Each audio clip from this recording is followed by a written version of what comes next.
أذن للذين يقاتلون بأنهم ظلموا وإن الله على نصرهم لقدير الذين أخرجوا من ديارهم بغير حق إلا أن يقولوا ربنا الله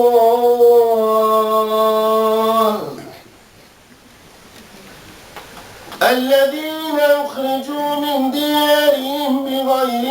بغير حق إلا أن يقولوا ربنا الله ولولا دفاع الله الناس بعضهم ببعض لهدمت صوامع وبيع وصلوات ومساجد يذكر فيها اسم الله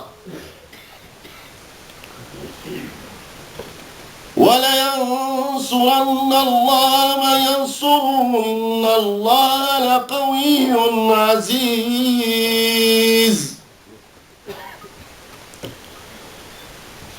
الذين إن مكناهم في الأرض أقاموا الصلاة وآتوا الزكاة وأمروا بالمعروف ونهوا عن المنكر ولله عاقبة الأمور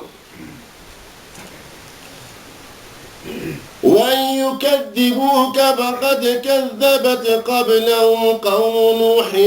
وعاد وثمود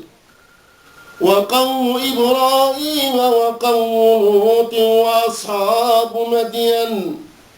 وكذب موسى فأمليت للكافرين ثم أخذتهم فكيف كان نكير فكأين من قرية أهلكناها وهي ظالمة فهي خاوية على عروشها وبئر معطلة وقصر مشيد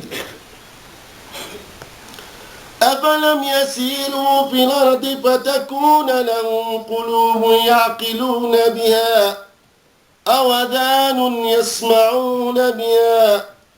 فإنها لا تعمى الأبصار ولكن تعمى القلوب التي في الصدور صدق الله مولانا العلي العظيم.